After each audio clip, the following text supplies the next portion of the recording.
وړوکی اختر لویه خوشحالي، ژوندي قامونه، ژوندي روایتونه، ستړي مشي مبارکه، ثقافتي رنګونه. هاو دا د روان کال 2025 د وړوکی اختر بختوره موقع ده. په دې ورځو کې به د پښتو استاد، شاعر، دانشور، نقاد، څېړنکار، مورخ، ادیب، کالم مصنف، ماهر تعلیم، د قامي ازادۍ د تاریخ تر ټولو کم عمره قیدي، د ګڼو ادبي او ثقافتي تنظیمونو سرپرست او چیرمن، سماجي شخصیت، د دستار انټرنیشنل مجلې چیف ایډیټر، د سباون ولنټیر سکول پیښور بانی مشر، صدارتي ایوارډ یافته لیکوال،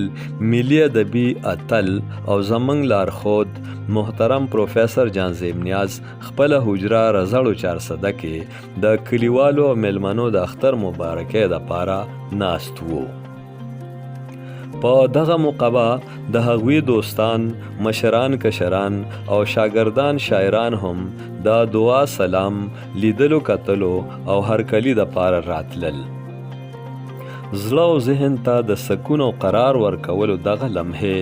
دغه لحظې، دغه ساعتونه او دغه سپرلي وختونه اوس د آشنا خلکو په زړونو او ذهنونو داسې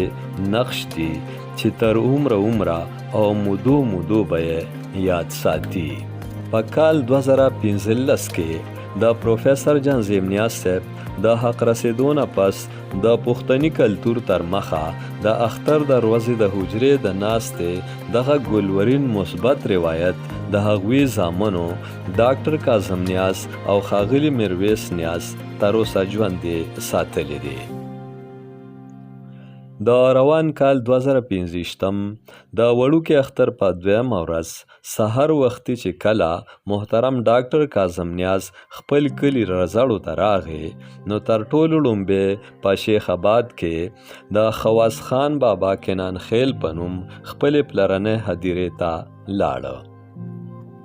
چېرته چې د خپل خوږ، قدرمن او محترم پلار پروفیسر جانزیب نیاز صاحب په قبر د ګلونو څېره خوره کړه او خصوصي دعا یې وکړه.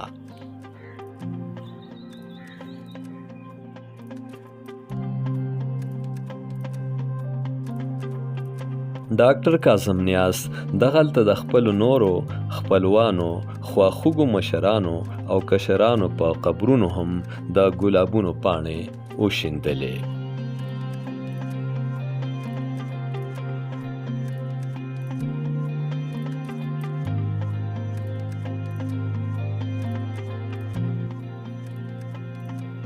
ښاغلی کاظم نیاز بیا په رزړو کې د جان خان په نوم مشهورې مقبرې ته لاړه، چېرته چې د خپل سخر بابا،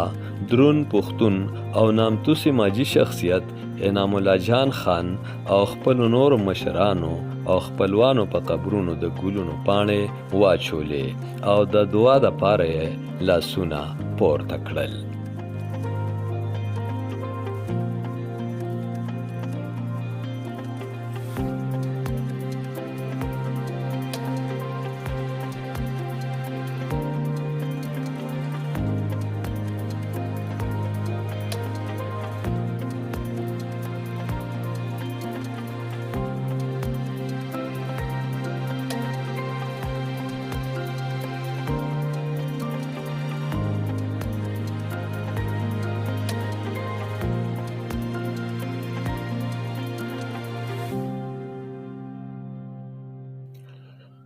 ډاکټر کاظم نیاز د مقبرې نه خپلې حجرې ته راغی، چېرته چې د پروفیسر جانزیب نیاز صاحب د ملګرو، شاګردانو، دوستانو، د کلي مالت سپین روبو، د مختلفو سیمو نه راغلو شخصیتونو، منورینو په شمول ځینې رشته دارانو او کشرانو سره لیدل کتل وشو.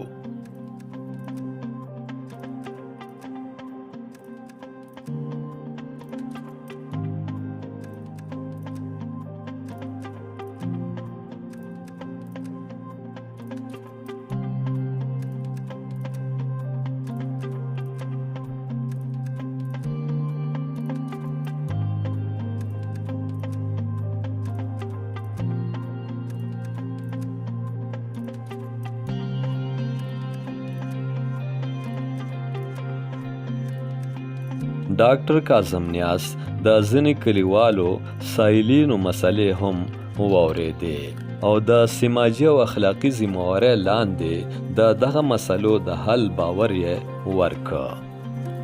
په دې موقع د ښاغلي میرویس خان نیاز، کنان نیاز، شمال نیاز په شمول د نیاز ادبي سنګر ملګري شاعران نامتو هنرمند فیاض خان خیشکی، ګل محمد مسرور، سلیم منور، قیصر علی شاه قیصر کاکا خیل، صادق منزه، د میرویس نیاز او کاظم نیاز ماماګان او نور قدرمن هم موجود وو. ډاکټر کاظم نیاز او میرویس نیاز د پلار د مړینې نه وروستو د مور بیبي، خویندو، میرمنو او د سباون فاونډیشن د ملګرو په ملتیا د سباون ولنټیر سکول پیښور او سباون ولنټیر سکول چارسدې په چلولو د خپل پلار پروفیسر جانزیب نیاز صاحب هغه میشن مخ په وړاندې بوزي د کم لاندې چې بې وزله غریب ماشومان یا سټریټ چلډرن تعلیم یافته کولی شي او د معاشرې او ټولنې په غوره وګړو کې اضافه کولی شي. सुनो बच्चों, उठाओ दस्ता, ये देखो स्कूल का है आगे रास्ता, जो लिखता है और जो है पढ़ता, वही बच्चा तो है आगे बढ़ता.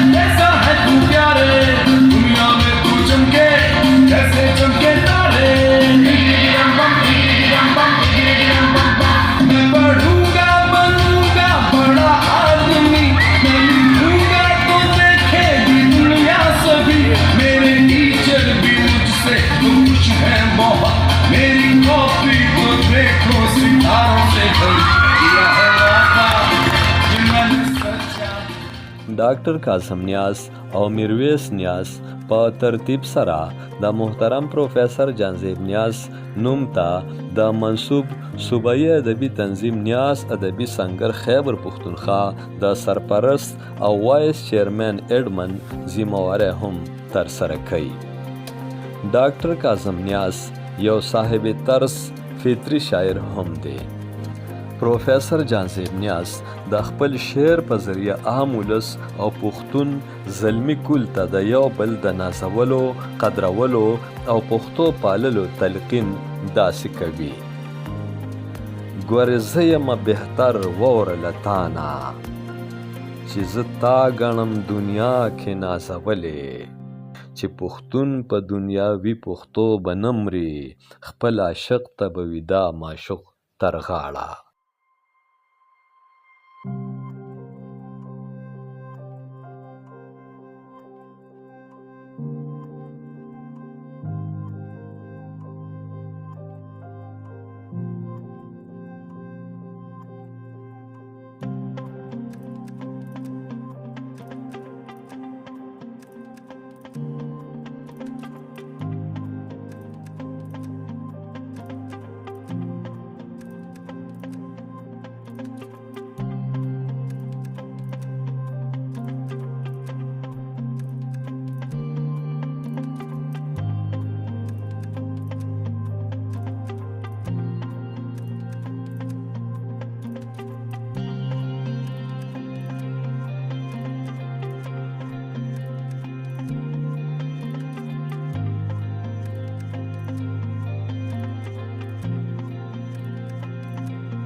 امجد علي خادم